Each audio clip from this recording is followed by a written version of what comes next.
We're so excited to be here chilling with Robin Tran.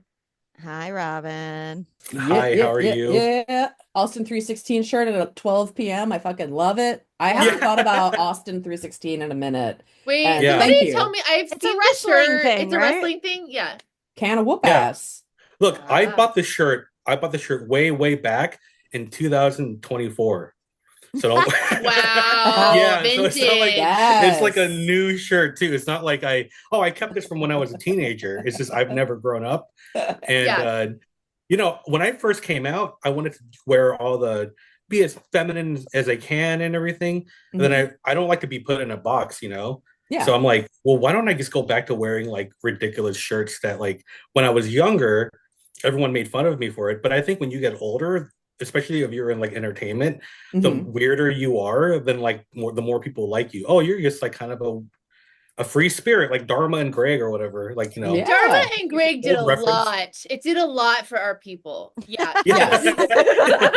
Yeah. Dharma and Greg. I'm Giving really dating everybody myself.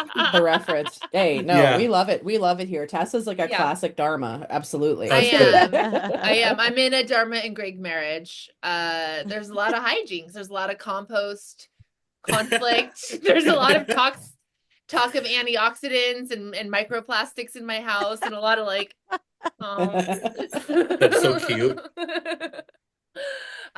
Wait, Robin, are you a wrestling fan? Is that what I'm assuming that's what prompted the t-shirt?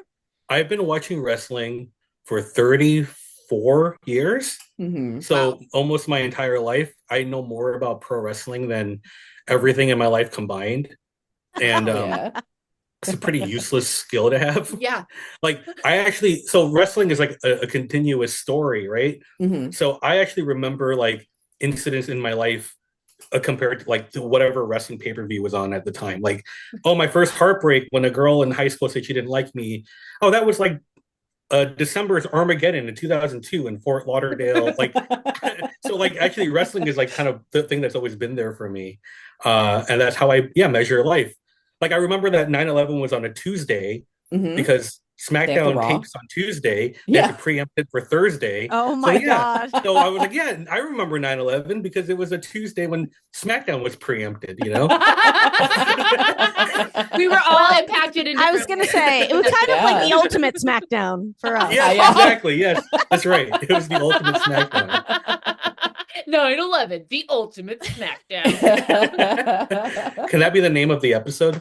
I think Yes. so. I'm Sure. Yeah. Yes. We don't Consider it usually done. get it this early, but yeah, I think we found it. Yeah. Yeah. Yeah, we're into it. I Yeah. love it. I'm known for 9/11 jokes. Like Well, that's you kind of are- Is one that of your the oeuvre? You're a classic millennial, so you know. Yeah. well, it's Well, give Well, us I- a good one, Robin.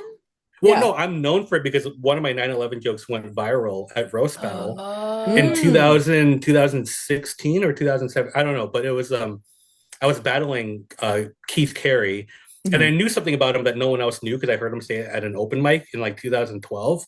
Ooh. And the joke was I said on 9/11 Keith missed a flight that crashed into the World Trade Center. So he's personally responsible for killing the two people who took his seat. It was a fat joke. And Good joke. and I got A it roast was joke. the loudest laugh. It was a prolonged laugh and so now I'm just kind of known for Yeah. I was doing it before it was cool. Now Right. everyone's just kind Right. of doing it because everyone is like they were not born when 9/11 happened, so they can Yeah. just all the little edgy kids and everything. But yeah, so I'm just known for that now. It's like 9/11 jokes, Weezer, Eminem, and wrestling are the four things that people share with me all the time. No, So this is yeah, those are the four good. things. I Good feel like quadrants. those are the millennial quadrants. Those are like an Mhm. anime. They all combine. That's right. Yes, Yeah. that's right. And there are so many TikTok videos, and I know this because my fans send them to me, where there's a whole section of TikTok that's just like, if you like Weezer, you're gay. There's just like this whole, if you like Eminem, you're cringe and gay. And I'm like, thanks, guys. I'm very well aware that these people suck. All right. I have to say, Re Eminem. I was Yeah. shocked, surprised, and delighted that he was like one of the few people of that generation, rappers of that generation, that has been like outspoken against Trump. I didn't see that coming.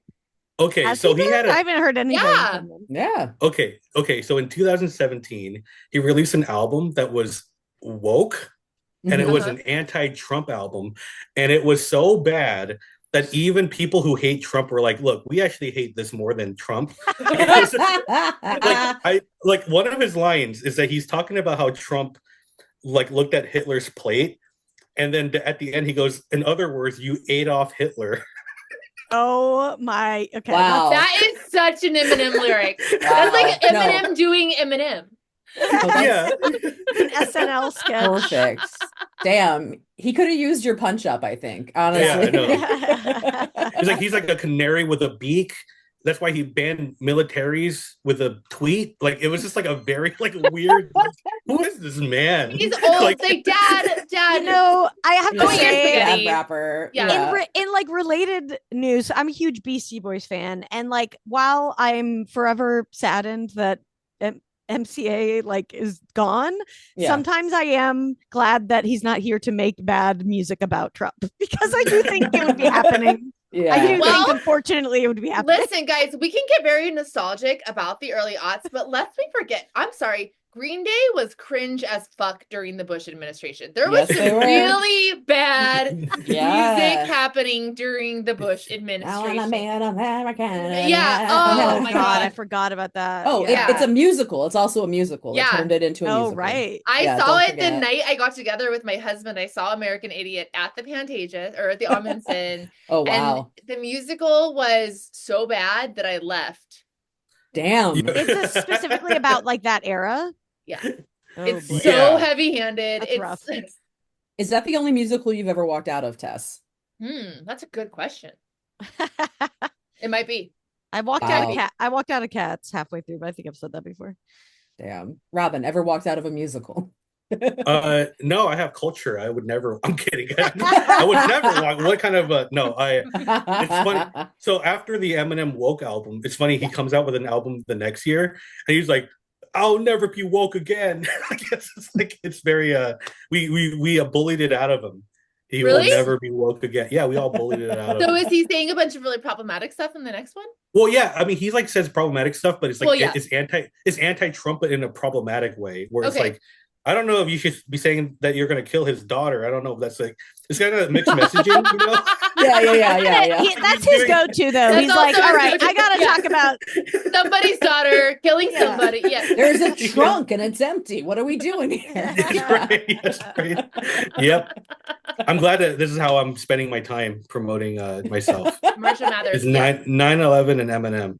No, yeah. I mean, you're in the right place. And wrestling. We're good, girl. And wrestling. know your brand. Robin, tell us about how you spend your time on your podcast, Skin Suit with Fifi Dosh. Yeah, so we started this a few months ago. It was like a kind of a passion project, almost like I've always wanted to do a podcast, but I needed a partner. And Fifi, like, she was very persistent, and I'm like somebody who, I don't know if you can just call it in any other word except for excessively lazy.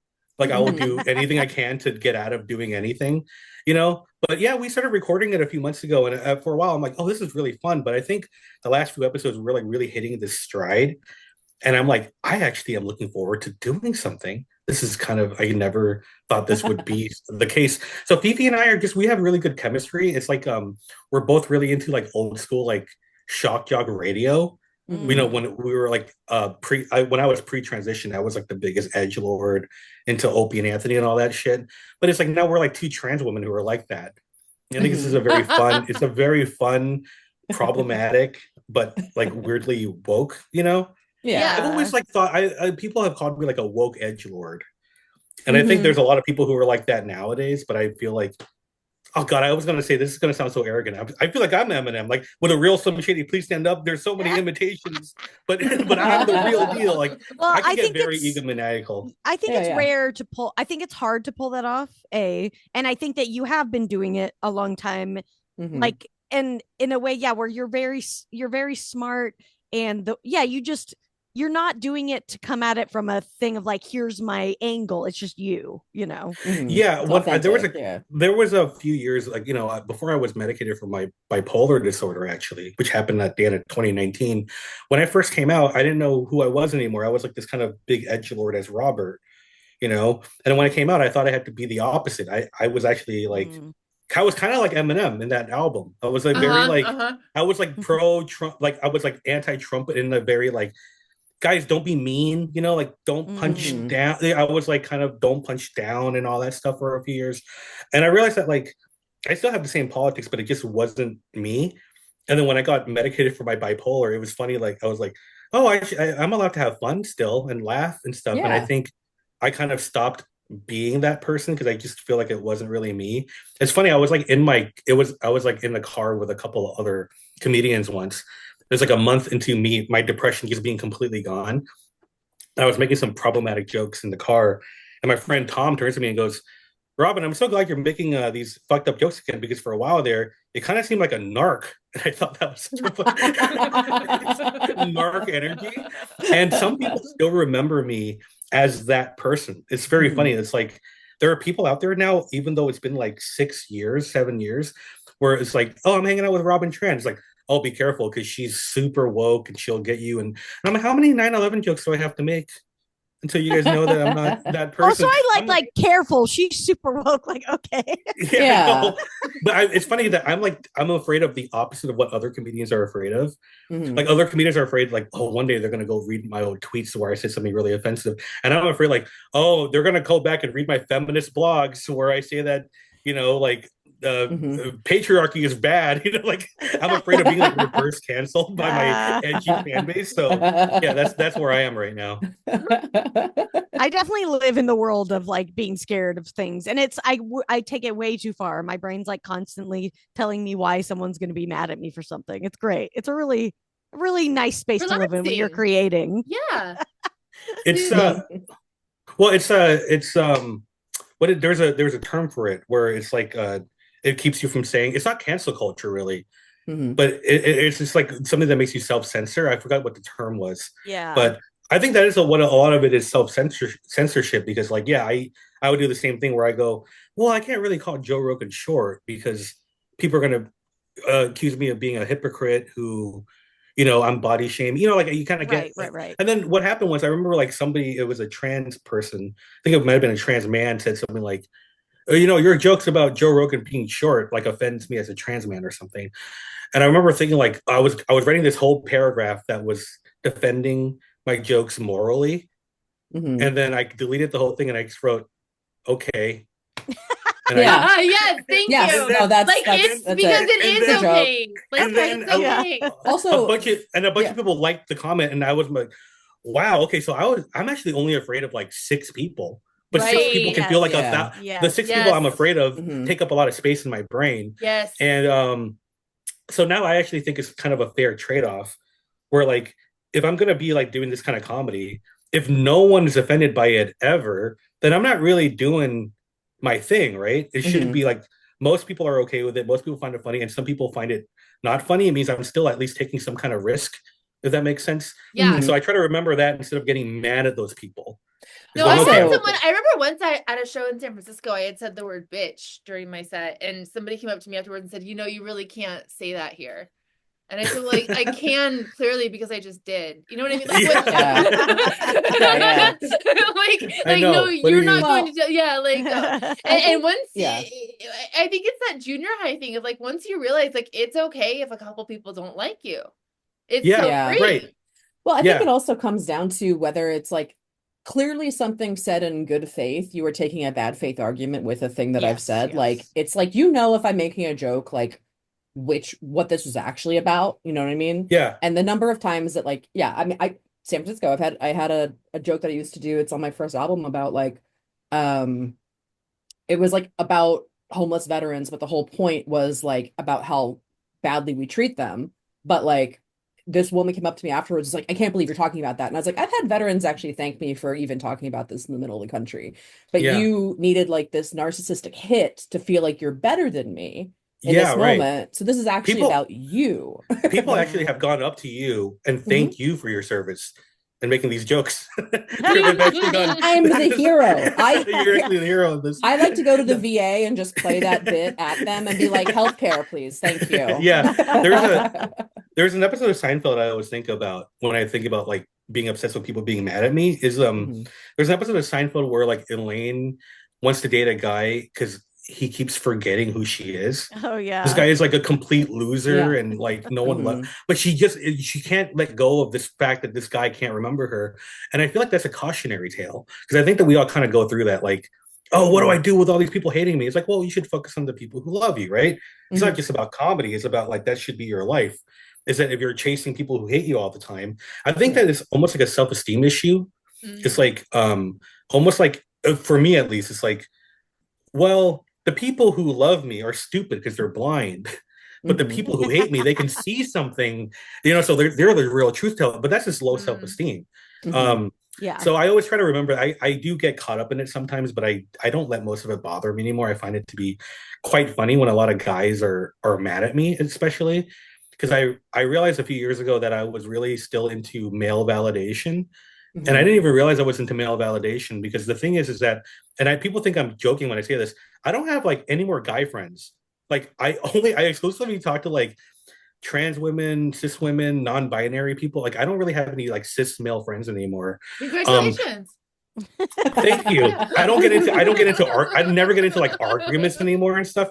But I found myself still like wanting their validation. I didn't even realize this, like whenever like a guy didn't like a joke of mine, or men didn't like jokes of mine, I saw it as like, oh, the default people don't like my joke. Like it's almost like they counted more. But once I realized that in like 2022, and like I really realized it, and I kind of like made a conscious effort to like stop giving a shit what they think, and I can honestly say I'm there now. It literally means nothing to me, because it's like I don't talk to any of you for real. Like, so the fact that you guys don't like me is actually kind of a relief and kind of flattering, because it means that you'll stay out of my inbox. You're not fans of mine, So I think that's also another thing that I'm very relieved by, is that they also find me repulsive, which is like, thank fucking God. Like that used to be really offensive to me too, but now it's like, oh great, you think I'm ugly? Please like leave me alone, There's such a big world. Please go over there. No, that's so true. I mean, I think that is so enculturated into all of us in Western society in particular, is that cis men are the authority, quite literally, in the way things function. So I think we do internalize that there's something authoritative about their opinion on things. And I think it's so deeply ingrained that it's hard to spot. Yeah. But I feel like I'm psychologically, like, there's like this kind of punch up, punch down thing. And this is kind of like, I feel like it's hard for me sometimes to feel like I'm punching up to cis men or whatever, because I feel like there are certain advantages that I have that they don't have, in terms of like, and this is going to sound super arrogant, like, oh, I'm very charming. I have like charming privilege or whatever, And so like for me to say that I'm punching up at these people, it's like, I feel like I'm kind of punching down at them, because I find myself above them, I think it's like a psychological trick that we play on ourselves sometimes, because of the systemic stuff that we put themselves psychologically and mentally above us, like in terms of the inner power that we have that is regardless of the culture. And I try to always remember this kind of self-empowerment thing that I think is like kind of missing nowadays, because sociology is important, and we're like learning all these systemic issues and disadvantages, but it doesn't mean that we have to take away our own like self-empowerment. And I learned this, like, I used to go to a wellness center for like when I was super depressed, and there was a self-empowerment class in it. And I used to be like, this self-empowerment class is gaslighting the trauma that I have experienced, and you're ignoring systemic race. And it's like, Robin, this is a self-empowerment class. Like, we have to, like, it's about, what I mean? Like, I was like, you're gaslighting my trauma. I did the same thing in a positive thinking class.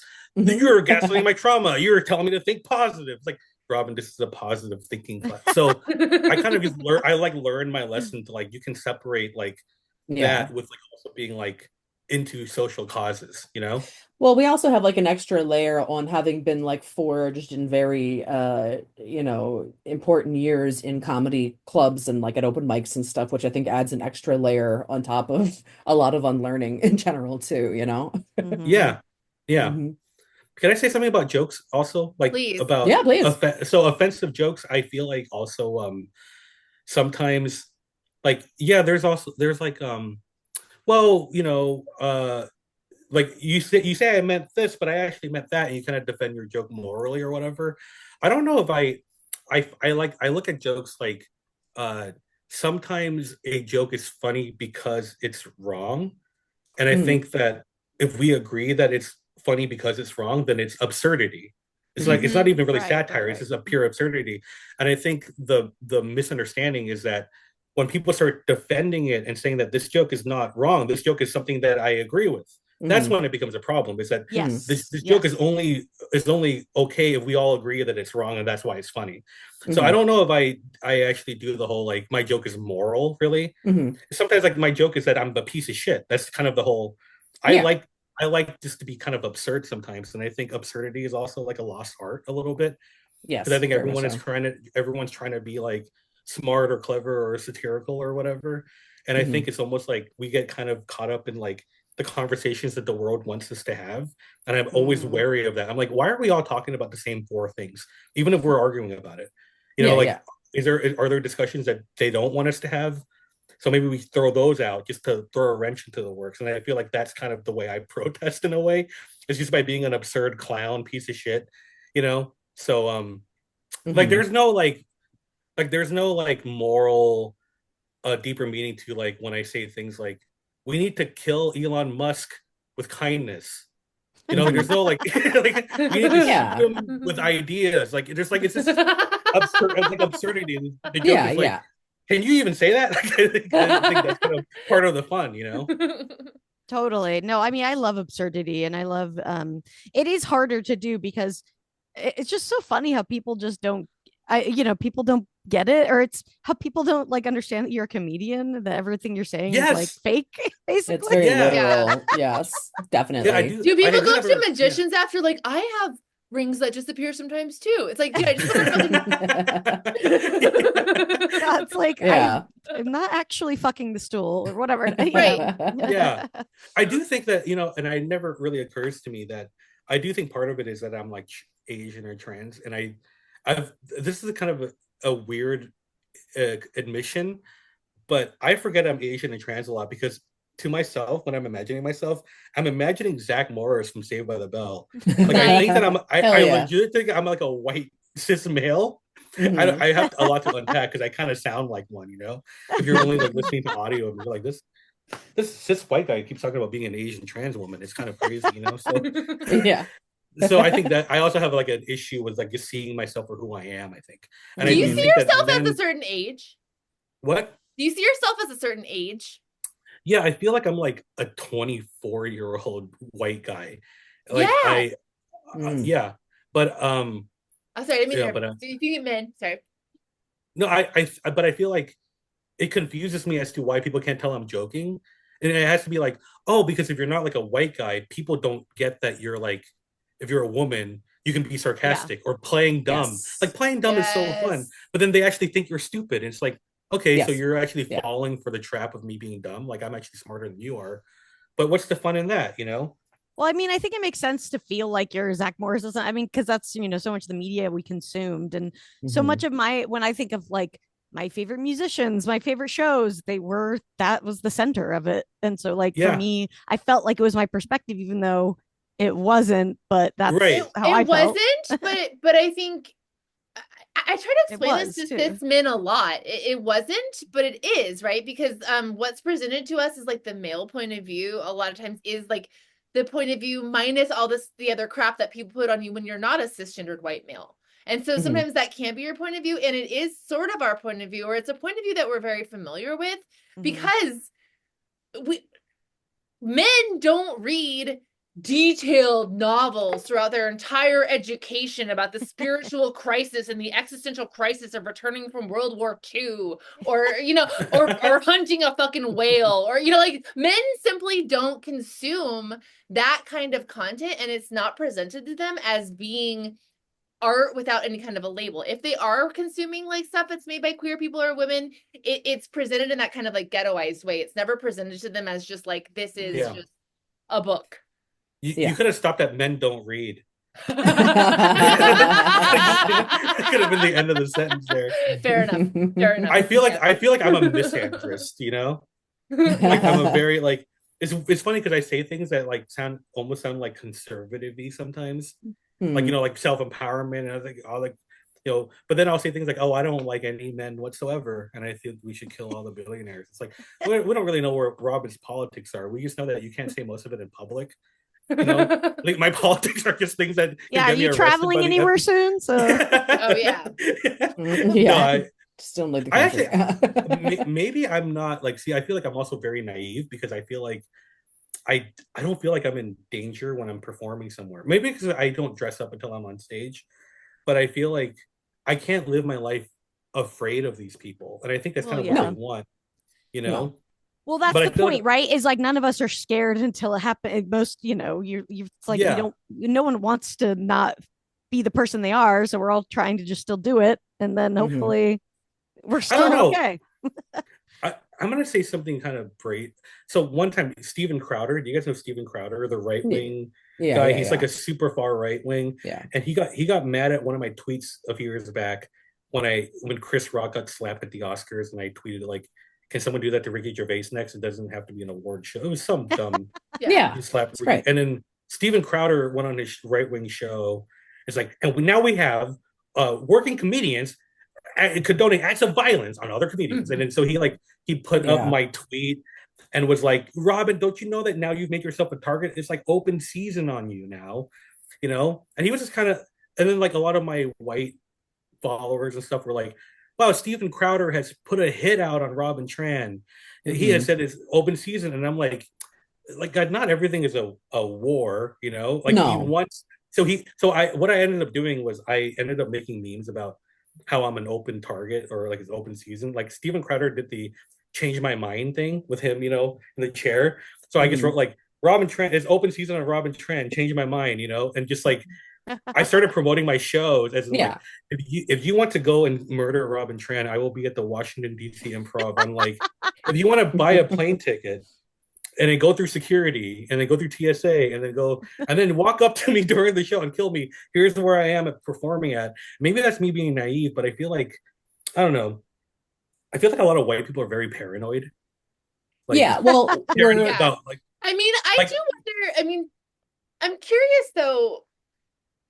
Do you think that having grown up presenting male at all sort of like impacted how you view sort of those kind of safety things? I just think that like when you grow up presenting female at a young age, you are fucking scared all the time. Do you know what I no, mean? I think no. I think of course I think that absolutely has something to do with it.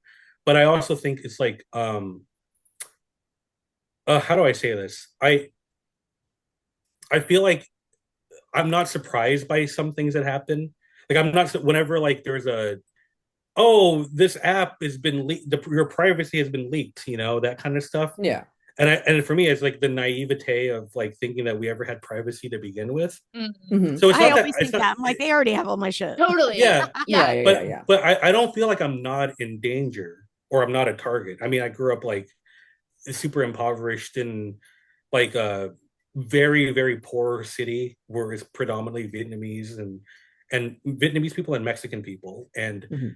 like there are gangs everywhere. I was always afraid of getting like jumped or beat up or whatever, you know. So I always felt like I was in danger, but I also felt like um I don't know. It's hard to explain. Like I feel like with white people, it's like you're part of a war almost at all times. I don't know. I Yes. Yeah, maybe I'm no. No, misspeaking. you're right. I You're know what right, you I mean. think. Yeah. Yeah. I think like white people also like we're very carceral. I think because there is not we're not white people are number one, they're a construct. It's also not an oppressed class in this country. So it builds a lack of solidarity because you are this weird lonely top of the pyramid. Like I think it's difficult to not, if you haven't had like shit happen to you, it can be very difficult, I think, to like build an empathy muscle. Because I think like Americans, at least, I think are very bad at like abstract empathy, but we're very good at like concrete empathy. If I see something Yeah, happen like in front of me to people I know, like, oh, fuck, I get that. But if it happens yeah, to somebody that like I can't identify with in some way, I think it's a lot harder to make that jump. yeah. Well, you know, because America, like every 4 years, we kind of like or Yeah. oh my god, America's messed up in some way. You know, it's like Mhm. every it was like you know, but I never felt safe in America in Right. general in terms of like Mhm. I always felt like I was a visitor here, even ever since I was a little kid. Like I feel like if everyone came out one day, like the administration, whatever administration, doesn't matter what, and they said, all right, everyone, by Wednesday, no more Asians. I wouldn't be like, oh my God, I can't believe that America's doing that to us. You know, like it's just more like I don't have this kind of hyper vigilance that something bad will happen because I've never felt safe to begin with. Right. Yeah. Right. So I do appreciate what you said about like growing up as male presenting. I never experienced the fear against my body the way cis women have. And I don't think I've ever like forgotten that, you know. I always have this kind of the idea that I have about trans people. I hope that this is gonna I'm always afraid of like getting in trouble in some way, but I feel like trans women and cis women are both women, but they're both different kinds of women. And I've always kind of had this idea that I think is controversial in some way because I don't want to pass. I kind of like people knowing I'm trans. I actually I actually like looking trans. I think people who like look trans are hotter, you know. But it's like some people I think find it to be like if they're not passing, then they're failing and stuff. And I do think there's also a racial component to that. It's like I think me and a lot of the white trans women community disagree on a lot, and I think there's a big racial component to that too. You know, there's a whole.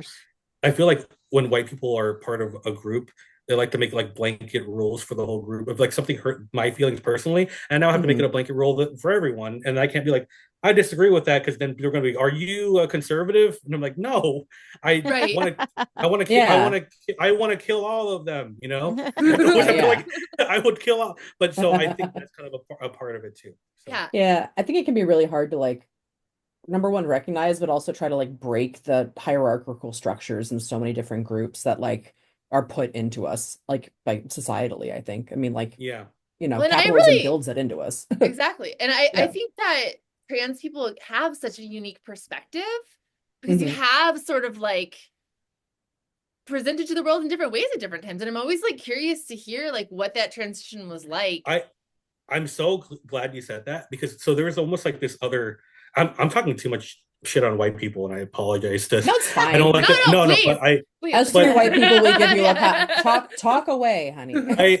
I have this really this theory might be ignorant, okay, but I don't mind hearing Robert. I don't mind talking about myself. I used to be a guy. I don't mind that stuff really. And I feel like a lot of white people really do mind, and I'm sure not non-white people also mind, but just like I don't want to talk about anything that happened before this time, you know, before I transitioned. I was always a girl all along. And it's like, yeah, white people don't like to talk about the past ever, you know, it's the same way. White people never like to look at history, right? Like, it's almost like the way white people talk about slavery is almost the same way. It's like, oh, that wasn't me, that was someone else, you know. It's like, okay, well, we're talking about, you know, but I feel like I've been so many different people in my life. It's almost like I tried on different outfits of personalities. So I feel like I was almost like a double agent that I didn't know I was a double agent as a guy. So I feel like I actually know how men think better than cis men, you know? And my friend pointed this out. It's like, yeah, because when you're like, when you're not a guy, but you think you are, that you have to be one, you have to think a lot about what is it like to be a man? So I had to think about that. So I had to think about that for 20 something years. So I'm never surprised when a guy says something. And I'm like, oh, I remember when I was a guy and I thought that. I can see how guys think that way, you know? And so it's almost like I want to give away these secrets almost. Like I always like I have all these secrets of male, but then the discourse is like, don't ever say I was male. I was socialized as male because I've always been a woman. Like that's always like kind of the ongoing trans thing. It's like, well, no, I think that TERFs are taking that as like, well, you were always a male because you were socialized as male, and you know, and the trans people were saying, no, I was not socialized as male because I've always been a woman, and I'm like, well, no, I feel like I was forced to be socialized as male when I wasn't, and being forced is actually the part that's more important than the gender part. It's like when you're forced to be something you're not. So I feel like I'm almost like unable to kind of share these secrets of malehood, you know, like I believe that women know how bad men are in terms of like because they have to interact with like the worst parts of men, but I feel like I know how bad men are because I've been in the club. I know what it's like when women aren't around. Like the things that they say are like I don't know. I don't think you even realize like how bad it is. Like if there's sex in front of you, you know, Yes. Right? like I've heard the most despicable things I've ever heard in my life where I'm like, oh, I'm around a bunch of sociopaths right now. Mhm. You Yeah. know? Well, and Yeah. also it's like to even take a step further back, it's also just like that's also ingrained in them by patriarchy and like they are victims of that shit in like different ways as well, you know? Yeah. I was just telling Fifi about this, like about just being a guy, you know, and like how you can never like let's open up to your guy friends. And like we were once all playing poker, and my friend Terry just kind of we're all guys, you know, and Terry just goes, guys, you know, I'm at that point in my life now where and before he could say we all started laughing, you're like, oh shut up, you pussy. You can't even Aw. say you're a guy at the point. Yeah. You're at the I'm at the point in my life now. We started just mock, and I was the one that mocked him the most. You know, I was a guy, you know, through and Mhm. through or whatever. And for years, I was like, oh, I'm Terry. I'm at that point in my life now. But it's like how suffocating. No, Like, you know, it's you very can't even, suffocating. That's the yeah, thing, and that's when you're It's talking about like how you can't even always necessarily feel like you're punching up because you're like, oh my god, what a nightmarish suit to wear for your entire life, and you can never talk about your feelings or like or your actual yeah, like wants and desires. Like I pity yeah, people in that situation. yeah. But also, like, just to be clear, I'm also very arrogant in thinking that I have charisma privilege, and that's like a You real. have charisma privilege, Robin. Like You Yes. do. You I do. feel like I've been like I am like friend shaped is what somebody says, and it's never been difficult for me to make friends, and that's something I'm realizing maybe in the last Mhm. 2 or 3 years. You know, like these little things that you take for granted, and I Oh, think totally. it's why I'm kind of offended when hot people say that there's no pretty privilege because they feel insecure inside. I'm like, you know who else feels insecure inside are ugly people. Yeah. Like just because Thousand. you feel it doesn't matter if you feel insecure inside. That's not what privilege is. Right? Yeah. Privilege is how what No, other people yes. see you as. So if I Yeah. can admit that I have charisma privilege, can you admit that life is easier because you're hot? Can you Right. even have a moment of I think it's like even if they don't yeah, feel it, right? You right, can Mhm. at right. But least just admit it. admit it that you Yeah, have yeah, the yeah. privilege, right? Well, That I doesn't mean, mean that things are surely easy for you either. no, You know, surely it's you've like observed other easier in hot certain people. ways. Surely you've seen Yes. how other hot people are treated. Yes. I mean, Yeah. it always just comes back to that 30 Rock, right? Where John Hamm, Liz Lemon dates John Hamm, and he like Yes. Yes. he just Yeah. has everything good happen to him, and he has no idea like why. Yeah. Yeah, No, exactly. It's yeah, so Don't you interesting. guys think that like being hot, this is my opinion. I think being hot and rocking an outfit is 100% mental. 100%. Me 95% mental. There's like 5% that you actually have, but I think it's so like how you carry yourself. I think you Oh can yeah, wear yeah, but whatever you also, want if you feel it. but also, Well, finding the clothes that make you feel that way are very different depending on how you look. And I yes. have a very hard time finding clothes that make me feel that way. That's shitty. I mean, but like you look awesome so often. I mean, like you look gorgeous. But it so takes often. me an Like, insane amount of work to find those clothes. You know what I'm saying? It's not yeah, like yeah, I yeah. can just put anything on. And I That think that's the difference. Well, and I think there's also like there's like your how you were perceived versus how like you were perceived on the outside and stuff too. You know, it's like I can feel good about myself, but then like that also isn't like traditionally attractive or something to other people. So like the world isn't gonna like accept that in certain ways. just yeah. think about Danny DeVito, you guys. He's I so know. sexy. He's so sexy. And that's Danny's decision to be sexy. That is true. I agree. I'm gonna say something that I should not give away in public, but the insult that people say about me is that I look like Danny DeVito, because I'm short and I am round or whatever, and it's just like, oh, that one gets me, you know. That's Yeah. why I'm like scared of putting more TikToks in the world or whatever, because I'm just like, I can't handle the roasting. I'm scared. Oh, I Oh, it's know. brutal. No, No, it's brutal. I've gotten thousands of like literally like thousands. I actually just posted a picture a couple of days ago on Threads that blew up, and it got like 500 comments of like, you're a mentally ill man, go kill yourself, whatever, you Yeah. know? Oh, you know, I And saw you post that and be like, I'm not reading these, but thank you. no, I Yeah. think I posted a clip of my stand-up and I just wrote like, guys, I don't have time to read all this. I'm gonna assume that you're all calling me really hot. I appreciate it. Yeah. Please, but I think the first time that happened to me, just getting a lot of hate comments was like I was on That's My Time with David Letterman, and Netflix posted a clip of it. And that was the first like time that thousands of people just saw like who I am and just, yo, my God, kill yourself, you're so ugly. And like at first it really hurt my feelings. And then after you scroll for a while, it almost becomes like this white noise. It's almost like when a lot of people have access to you, it feels like very unsafe. Like, oh my God, something bad's going to happen to me. And then you realize that nothing bad happened. And so, it's like a philosophy I heard once about you don't want people to be able to hold a remote control at you. They push your button and you do this. You want to be the one holding the remote. So if they're really going out of their way to push your buttons, don't give them the satisfaction. And I think it's like they're not going to run me off this fucking platform. I can just mute the comments, Yeah. Muting. God, what a blessing. Yeah, what a blessing. Yeah. I mean, that's inspiring, and I wish I was there. Like, how did you get to that place? I mean, really, like, I feel like it's so much easier in theory than like I can in theory be like, I'm not gonna let it get to me. Like, fuck those people. For sure. But like, it hurts me. Like, I wish I was able to steel myself against it. If I haven't had breakfast, it'll really make me cry. But it's because I haven't eaten yet. Protein is the answer. Okay, got it. Great. No, but everything. Protein, got it.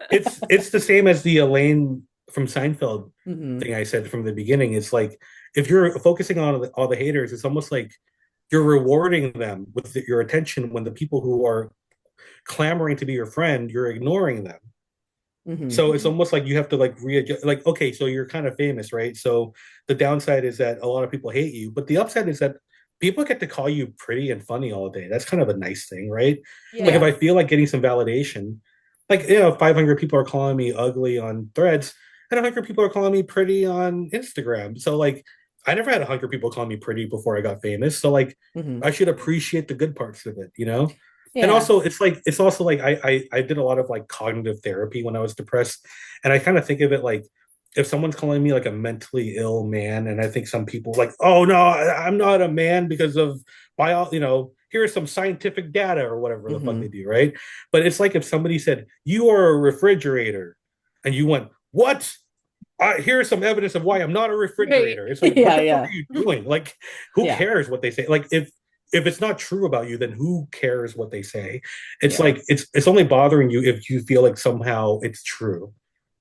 I used to think, I love that, Robin. I'm gonna next time someone clowns on me, I'm just like, they just said I was a refrigerator. Fuck yeah. It's like I felt really ugly for the most of my life, I would say.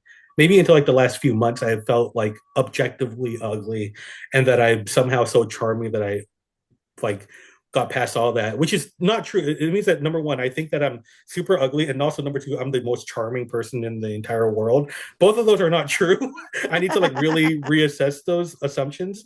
But then like when people call me ugly, it really drove me crazy. But what I'm really insecure about is that I am really not the norm. I'm so out of what is considered traditionally attractive. I'm like short, I'm chubby, I'm round, I'm Asian, I'm trans, I'm a lesbian. Like there's like it's all against me. And so it's like, yeah, if I cared about what the default people thought, that I would be so devastated. But like I got big on queer TikTok, and like these people are like, they love me. They love the way I look. Like they think I'm hot. They think I'm attractive. And it's not right for me to say that these people's opinions weigh less than these people's opinions. Like that's disrespectful to the people who love me. So it's almost like I have to get to a place where I like myself enough where I believe the people who deserve to be believed. So it's almost like if I can't do it for myself, I'll do it for those people. I love that. That's awesome. Yeah. That's great. No, I love that. That's great. Hell yeah. You guys, should we enter some advice? I feel like we're very I think we're it's very wise in the advice mode. Yes, it's lady problem time, everybody. If you have a lady problem, you can send it to us at ladytoladycomedy@gmail.com, or you can give us a call at 3236 but 30. Hey, Oh. ladies. You said you needed lady problems, and I am a product of the education system, and I'm just like, oh, that's an assignment you have to call in with a lady problem. And I've been listening to y'all for a while, and I haven't heard something quite in this vein yet, so I'm gonna deliver this problem to you. So, I have a best friend who is married to my other good friend. I officiated their wedding.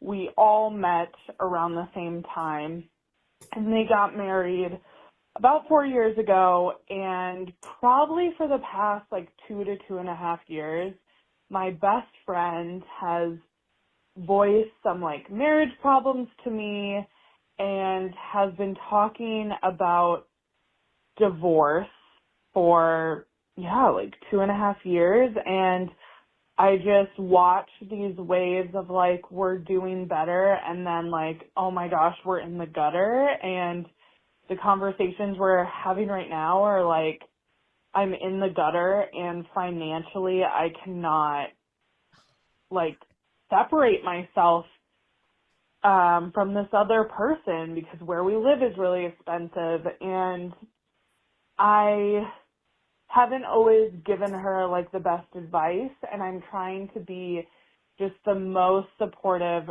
friend. So I guess I'm looking for advice of being a good best friend to someone who is contemplating divorce, might get divorced, is really unhappy in their relationship.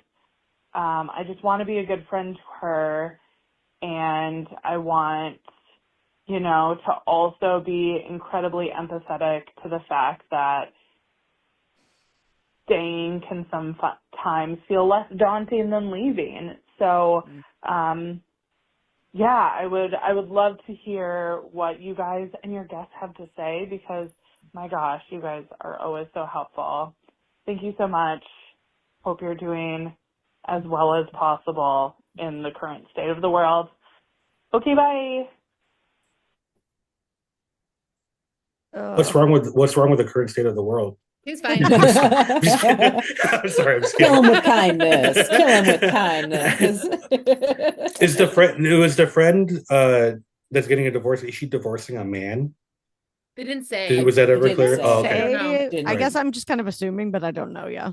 Yeah, okay. I don't know. It said like best friend and then also another good friend. They got married. She Oh, okay. officiated 4 years ago. But for the last 2.5 out of a 4-year relationship, you've wanted a It's been divorce. bad. Yeah. Yeah. Yeah, rough. that's like the majority of the marriage has been like wanting to get a divorce. I mean, that's rough. I mean, She needs to get yeah. a lawyer. I mean, I guess this depends on how far down she is, but No, I think you're right, actually, Babs, because I think that will make it real. yeah, and you can get a lawyer without talking to the partner, but they're going to really be able to help you get a focus on the financial stuff. I know that maybe again this is too far down the road because they're like, I can't even do it. Like, how do you even think of finances when you can't even maybe afford a lawyer either? Yeah. So I think you need to encourage her to start saving her own money separately away from Definitely. this. This is, by the way, my number one advice, not for divorce reasons, but in general, like if you're going to be married, always have a bank account that is only yours. Mm-hmm. Yeah. There's going to be some jewelry you want to buy. There's going to be some Botox you want. Have a bank account that only you can access. I mean, allegedly. that's one of the number one things. That's number one recommendations, especially for women like marrying men. Keep your own finances because I see a lot of I watch a lot of drama on TikTok, and a lot of women get into positions where they can't leave because he has access to all the finances, and yeah, it's really problematic. So yeah, so if this person is really in dire straits financially, maybe it's like, yeah, I think saving money, like maybe it's like, okay, what's going to be not overwhelming? Like how much of your paycheck can you be squirreling away into a little savings account? Maybe it's not going to be all at once, but like, what's that dollar amount that you can like start setting aside? Yeah. Yeah, and I think talk to her about like who her family members or maybe anybody she can think about living with. Like if they just, maybe it's like, look, we're going to separate and I'm going to live with them for a little bit while you figure it out. That'll obviously take some strain off if you're not having to pay for rent or something like that. But I think kind of gathering the resources, figuring out like, okay, how much money can I squirrel away? Who could I possibly stay with? If this happens, just kind of like getting together that list might help her start wrapping her mind around it, like actually happening. I think there's like fewer things in life that's like less I mean, like, I don't know, having like a woman friend who just won't leave somebody that is not treating her well is like, it's such a frustrating, almost like a helpless experience. So I just really feel for the friend, because like I don't have much good practical advice. I'm just like, yeah, just leave the person, but I know it's not, I know it's not as easy, but I think it's just like, because you don't want to like suggest that they just go divorce because it might bring them closer. It might bring them like, oh, that we have to go like kind of fight and get through this together, So I don't know. I think it's like building the self-esteem of the friend as much so that they can see that they deserve better than the treatment. And I don't know. It's also funny that I've known relationships where like the husband has been shitty and tells the wife to go to therapy, and then she goes to a therapist, and then the therapist says you should break up with that guy. So I think that happens a lot too. Yeah. So maybe suggest therapy.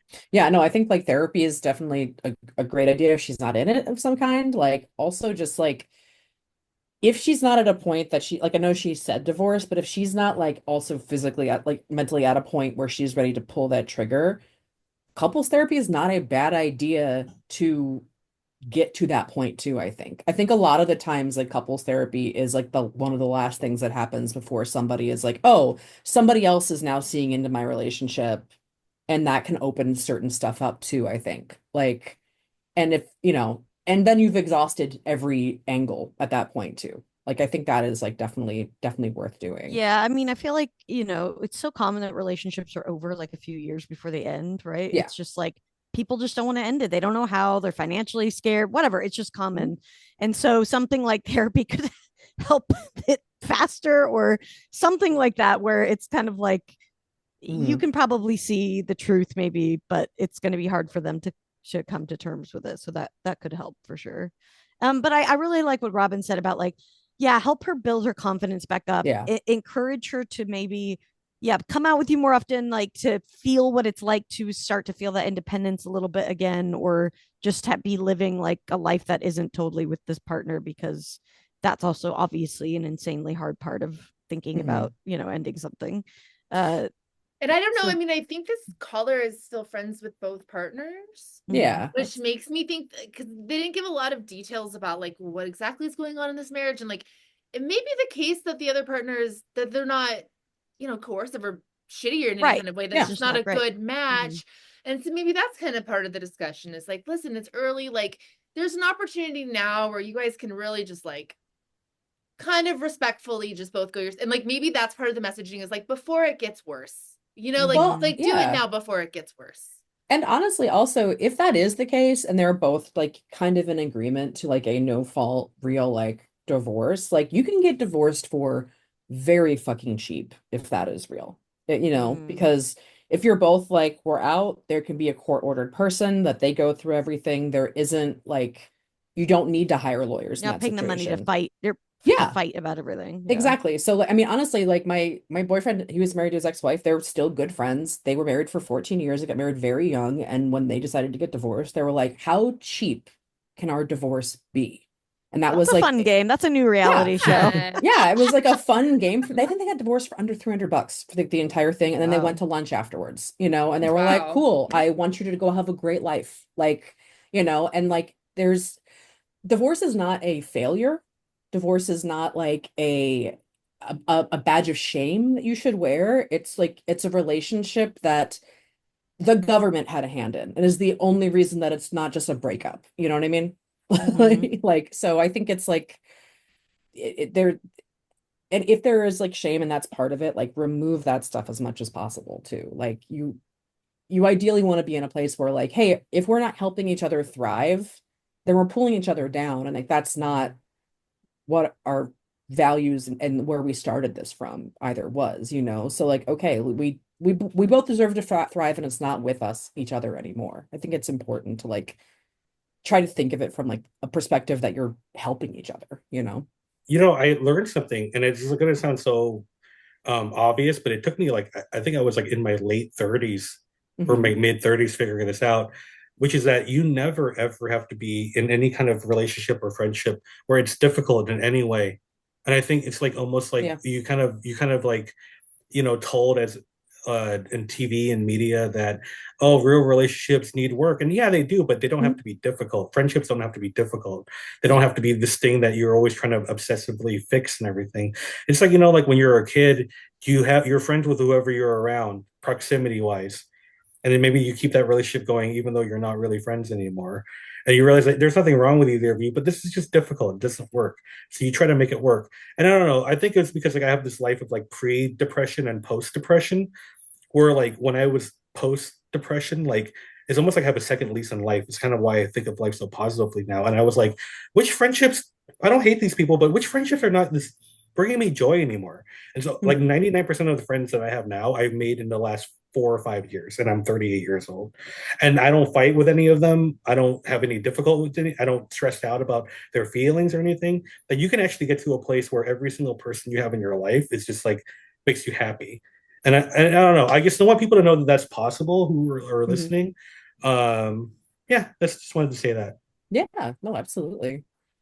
Yeah, it's true. I mean, I think, and that's the thing to emphasize, I think, with your friend who is going through this is like ultimately, just because she's probably staring down the barrel of a lot of discomfort doesn't mean that the finish line isn't happiness. Like that's the thing that I think is the best way you can serve her as a friend, is just keep her eye on the prize. Like at the other side of this is like she's gonna be happier. Like life is gonna be better. She's gonna feel more like herself. I mean, she's just got to get through these uncomfortable and probably painful steps to get there. But like I think it can be so easy to get mired in like the immediate shitstorm that's coming that you kind of lose sight of like why you're making this change in the first place. Yeah, and especially with a roller coaster type of a relationship where it's like it's shitty, it gets better, it's shitty, because you kind of trick yourself. And then obviously you can be actively working towards it getting better, but and she knows this, I'm sure, but it's like relationships shouldn't feel like that. They shouldn't feel that hard. And they should mostly be, I don't want to say easy, but you know what I mean. I think we get like into the mire sometimes where it's like I have passion because we fight all the time or something like that. And it's like, it should, that's not necessarily a healthy thing. Yeah. When you're working through something and it's making you better together, or, versus like when you're working through something that you're like, oh, this is our egos whacking against each other, and that's not helpful. Yeah. And I mean, like sometimes, also there's the opposite. Sometimes we get into a thing where neither of us is talking about anything. And it's like, well, we're not fighting, but we're certainly not talking about shit. So you have to also be careful about that. So it's all. I don't think that like when we say like it shouldn't be hard, that I think that doesn't mean it's not challenging. Yeah. Doesn't mean everything's always like, that's not realistic. That's not like, nothing in life is always like the ideal version of it. But there's a difference between the challenging that's in the name of personal growth and the challenging that's in the name of you like fighting for your life. Yeah. Yeah, I think that's a better way of saying it. I agree with that. Yeah. Yeah, definitely. But yeah, like Robin said, I think this is a very relatable position to be in. I think everyone at some point in their life probably has a close friend that's in a situation similar to this, and it's tough to be, especially when you're friends with both parties. And I think I've been in a couple situations like this, and that is like an extra layer of challenge, because it's almost like easier when you can just really trash the other person over margaritas. Yeah, right. 100%. Yeah, and it's like any, relationship where we have gotten the question before about like they should obviously break up, and what do I do? And at the end of the day, there's nothing that you can do about it aside from be there for your friend. So just do that and it'll work itself out, Yeah. Or a big divorce party when it happens. Yeah. Or both of them separately. Both. Whatever. Yeah. 2 separate ones. Yeah. Just don't schedule them at the same time and have to do like a Mrs. Doubtfire type, like going back and forth between parties in the same restaurant. Well, that would do that for our enjoyment, please. Yeah. Just tape it for us. Robin, where can people find, this has been so much fun hanging out with you. Oh, it's been so fun. Yeah. Yes. Where can everybody find your upcoming stand-up dates, your podcast, anything else that you want to shout out? Oh, everything is on my Instagram, Robin Tran 04. I have like a link tree and all that stuff is in there. Skin Suit Podcast. I'm performing at the Belly Laughs Comedy Festival in like July 12th and 13th in Los Angeles. And you can find all the information on my Instagram. I also have I have a special coming up, but I don't know when, and it's called Hear Me Out.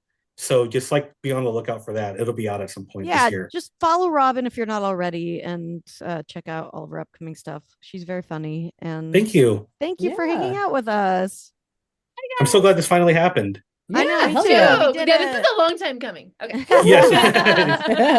All right. Bye, everybody. See you Talk guys to you next later. week. Bye. Bye, everyone.